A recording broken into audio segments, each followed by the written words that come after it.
Ma femme m'a trompé en disant que c'était une erreur. Jusqu'à ce que mon avocate entre en scène. Découvrir que votre femme vous trompe est l'une des pires douleurs que quelqu'un puisse affronter. Imaginez trouver des preuves irréfutables que votre femme vous trompait pendant toute la période de fréquentation et après le mariage, tout en portant le collier que vous lui avez offert alors qu'elle était avec un autre homme. Il a trouvé ces photos et bien d'autres sur un vieil ordinateur portable qu'elle utilisait. Mais ce n'était que le début. Depuis cette découverte, il a quitté la maison, s'est installé dans l'appartement de son frère et a entamé une procédure de séparation. Elle a supplié d'être pardonnée, mais il est resté ferme, allant jusqu'à engager une avocate impitoyable pour s'assurer que justice soit faite. Vous voulez savoir comment cette histoire de trahison, de confrontation légale et d'émotion glaciale se termine? Restez jusqu'à la fin et découvrez tous les détails de cette histoire surprenante.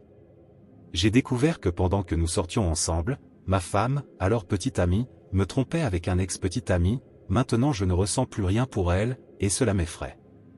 Voici les principaux détails. Ma femme Wendy, 32 ans, et moi, 34 ans, nous nous sommes rencontrés grâce à des amis il y a 7 ans, nous avons été ensemble pendant 2 ans et sommes mariés depuis 5 ans, juste après que j'ai terminé mes études de droit. J'ai beaucoup travaillé en tant qu'associé dans mon cabinet, faisant 60 heures par semaine durant les 2 premières années de notre mariage. Cet effort a porté ses fruits et je me débrouille bien professionnellement. Wendy était professeure dans une école privée, mais dès que nous nous sommes mariés, elle a arrêté de travailler pour reprendre ses études et faire un master en éducation, et elle est actuellement dans un programme de doctorat en éducation, travaillant à mi-temps. Cela a été un peu difficile financièrement, car je voulais rembourser mes prêts étudiants le plus rapidement possible, mais nous avons réussi à nous en sortir.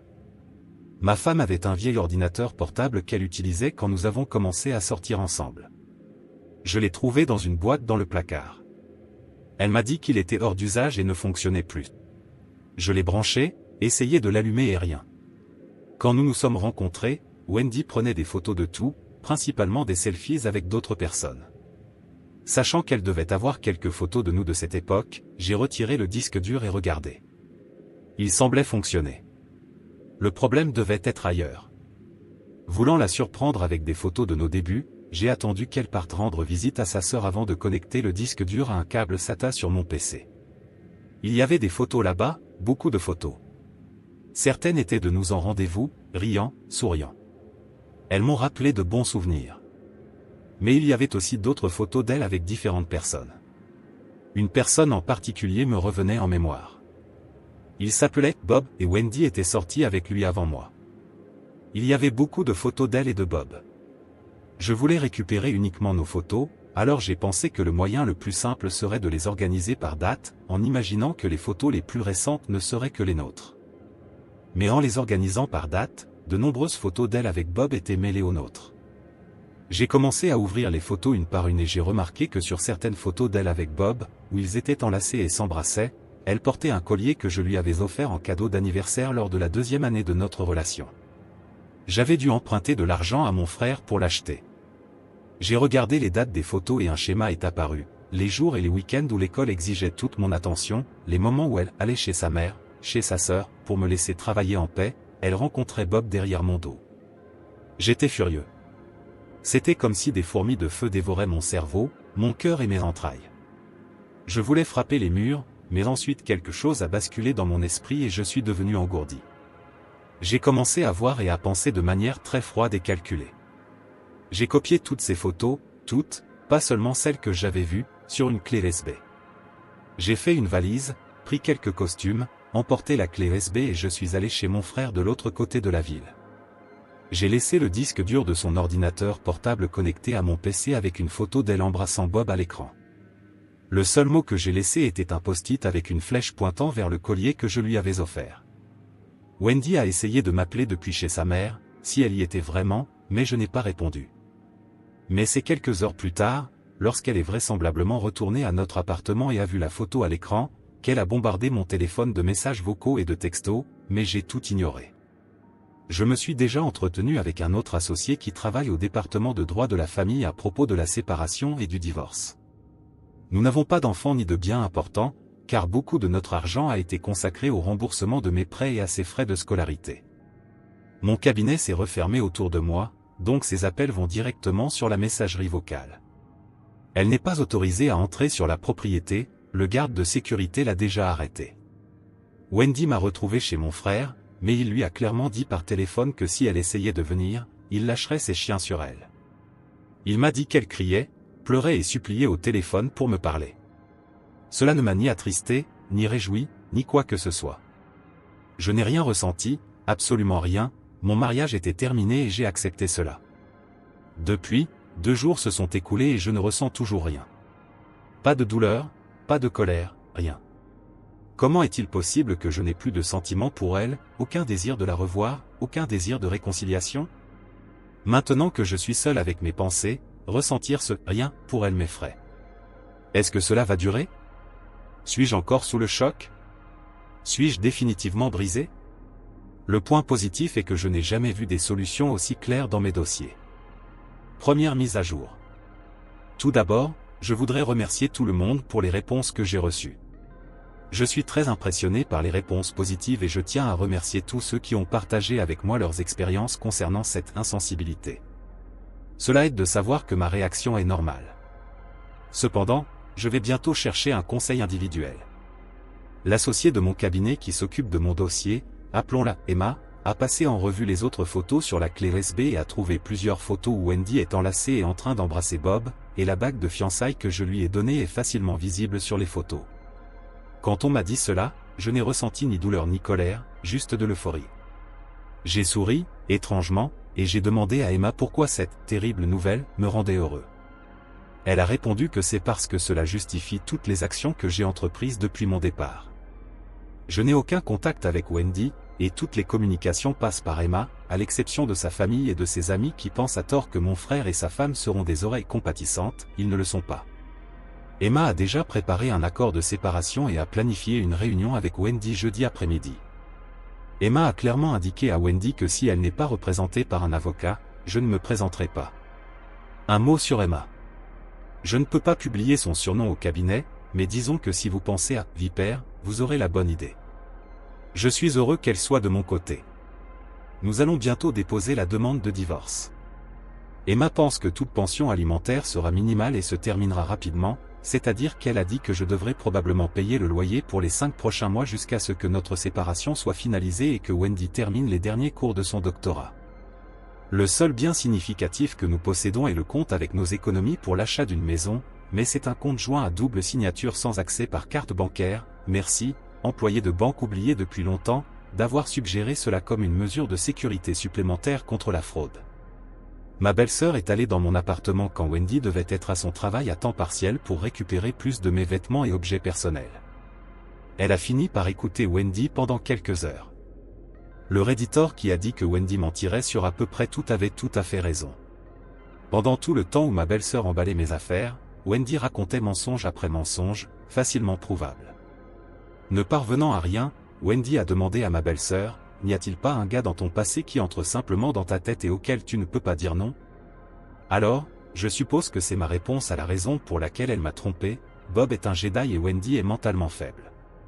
Au fait, ma belle-sœur a répondu à sa question, « Oui, je l'ai épousée. » Passer du temps avec la famille de mon frère m'a empêché de me sentir isolé. Mes neveux me battent aux jeux vidéo, et je profite de chaque seconde. Le travail se passe très bien, et l'associé qui supervise mon département est venu me dire qu'il est très fier de la façon dont je n'ai pas laissé ce problème personnel affecter négativement mon travail. Eh bien, c'est tout pour le moment. Merci à tous ceux qui ont répondu avec des messages de soutien. Je ne peux pas expliquer à quel point cela aide de savoir que je ne suis pas le seul à passer par quelque chose comme ça ou à ressentir l'apathie que j'éprouve envers ma future ex-femme. Deuxième mise à jour. Wendy a trouvé un avocat, Todd. Emma et moi les avons rencontrés en terrain neutre, dans un autre cabinet. Nous avons tous dû porter des masques à cause du Covid, ce qui donnait l'impression que nous étions là pour essayer de cambrioler l'endroit ou quelque chose comme ça. C'était la première fois que je voyais Wendy depuis qu'elle est partie pour aller chez sa sœur mère. Wendy avait l'air d'un désastre. Yeux rouges et cernes foncées. Ses larmes avaient bavé son maquillage. La peau de son cou était couverte d'urticaire. Je l'ai regardée et je n'ai rien ressenti, rien. Je reviendrai là-dessus plus tard. Dès qu'elle m'a vu, Wendy a dit qu'elle regrettait tout, qu'elle m'aimait, qu'elle ne pouvait pas vivre sans moi, que tout cela était une erreur, tous les clichés habituels auxquels on pouvait s'attendre à ce moment-là. Elle a essayé de me prendre dans ses bras, mais Emma s'est interposée entre nous et a dit à Todd de rappeler à Wendy qu'elle ne devait pas me parler directement ou parler à Emma, mais qu'elle devait parler à Todd, qui parlerait à Emma, qui me parlerait. J'espère que vous avez compris cette partie. Emma m'a dit de ne rien dire et de garder une expression neutre sur mon visage. Je pensais que cela serait difficile, car j'étais inquiet que ma colère initiale revienne, mais elle n'est pas revenue. J'étais toujours engourdi, un peu étourdi, comme dans une expérience hors du corps. Todd a demandé s'il y avait une possibilité de réconciliation. Emma a clairement indiqué que nous étions là pour examiner l'accord de séparation, rien de plus. Wendy m'a crié que nous étions mariés depuis 5 ans et que je ne devrais pas tout jeter à la poubelle pour une erreur.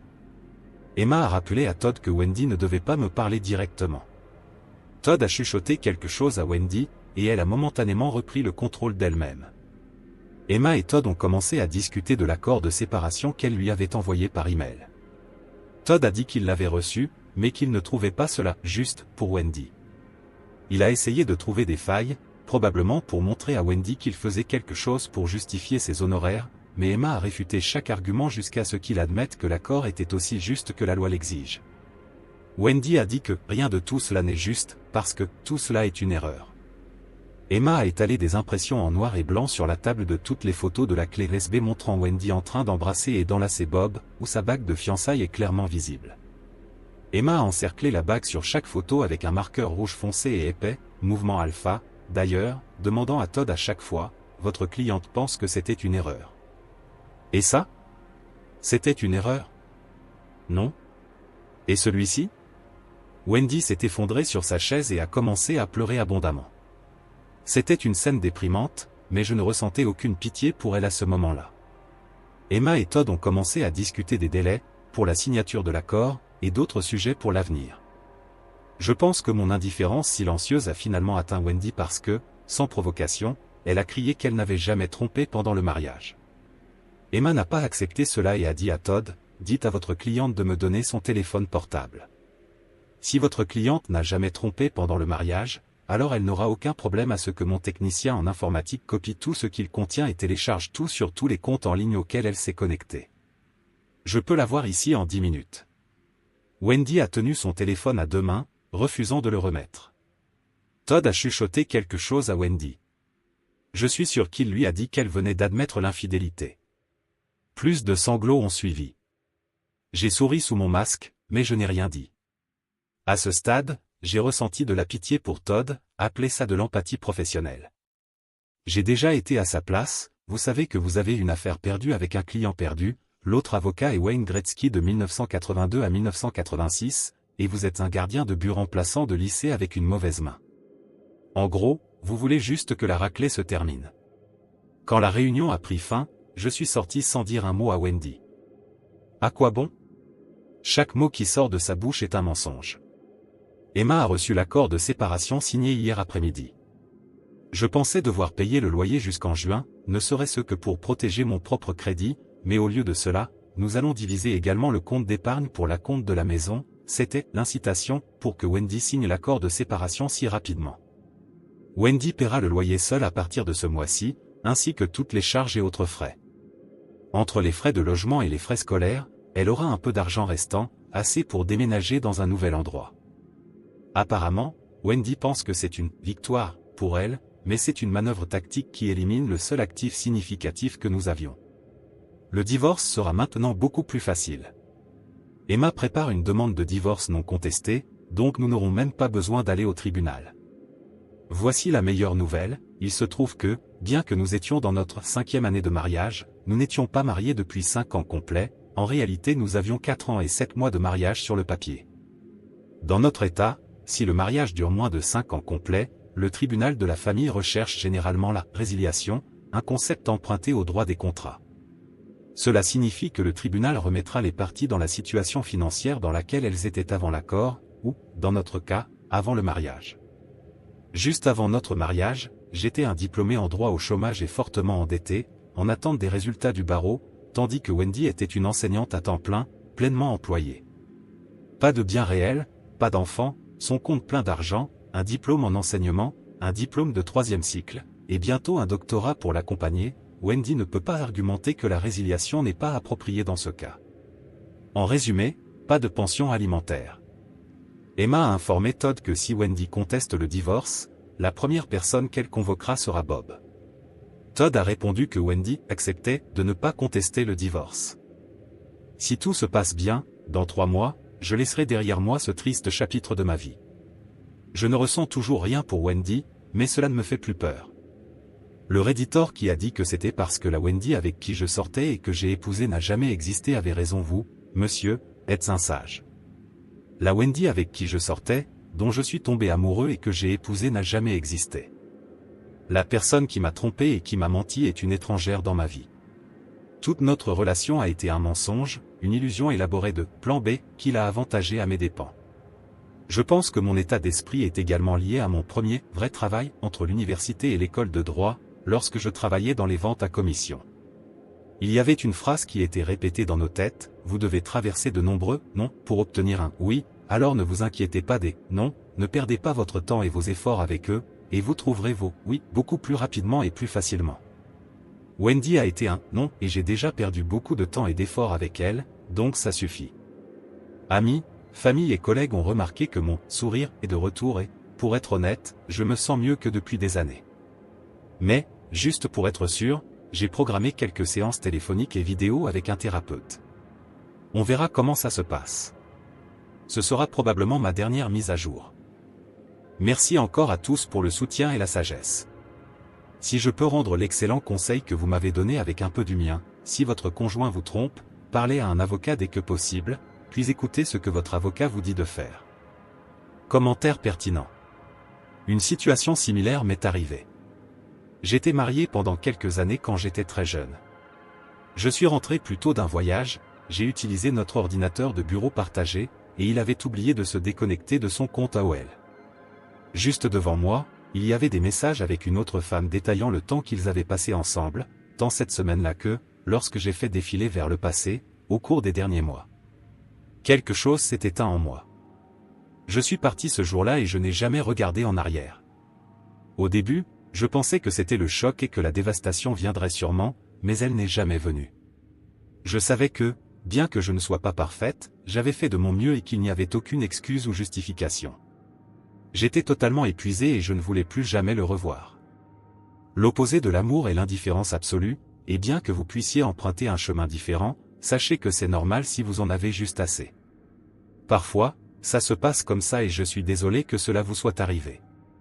Je suis heureuse que vous ayez de bonnes personnes à vos côtés. Tenez bon et continuez d'avancer. Je suis désolé, mec, que cela te soit arrivé. Heureusement que tu l'as découvert avant d'avoir des enfants impliqués. Je ne vais pas mentir, mec, je ferai la même chose et je ne regarderai jamais en arrière, bien que je pense qu'éventuellement elle viendra te voir avec son histoire triste. J'étais seul, ce n'était rien, j'ai réalisé que je n'aime que toi, etc. Une personne capable de te blesser de cette manière ne mérite plus une seconde de ta vie. Quant à ne rien ressentir, c'est le choc de découvrir que la personne que tu aimais n'a jamais existé. C'est un mécanisme de défense qui, malheureusement, finira par s'estomper, et la douleur reviendra. Protège-toi avec des personnes aimantes pour surmonter cela. Et avance pour trouver quelqu'un qui en vaut la peine. Je suis d'accord. Si les gens quittaient leurs partenaires actuels pour être avec quelqu'un d'autre, alors, même si cela semble très triste d'être laissé seul ainsi pour quelque chose qui est hors de ton contrôle, peut-être que ce ne serait pas si mal. Je préférerais qu'ils disent simplement « Eh, c'était sympa, mais je pense qu'il est temps de passer à autre chose, quelque chose comme ça, je ne sais pas », au lieu de faire des choses dans mon dos et de briser la confiance et la confidentialité de tout cela. Vouloir simplement une nuit rapide avec quelqu'un pour l'excitation, de tromper, ce qui semble déjà stupide, humilie et dégrade vraiment le partenaire, lui donnant l'impression d'être simplement un pion à utiliser, et ce sentiment d'esclavage émotionnel est. Bon, assez de divagation, en général oui, je suis d'accord, tromper est égoïste jusqu'à la moelle, et étant donné l'existence de ce sous-forum, je suis heureux que beaucoup d'autres réalisent à quel point cela est grave pour la santé mentale. Si vous êtes resté jusqu'à la fin de l'histoire, commentez, je suis resté jusqu'à la fin. Commentaire Monsieur Reddit. C'est vraiment impressionnant de voir comment, face à une trahison, la personne trompée peut ressentir une indifférence si grande, comme si la connexion qui existait autrefois avait simplement disparu. Cela nous amène à réfléchir à l'importance de rester attentif aux signes, surtout, de prendre soin de notre propre bien-être.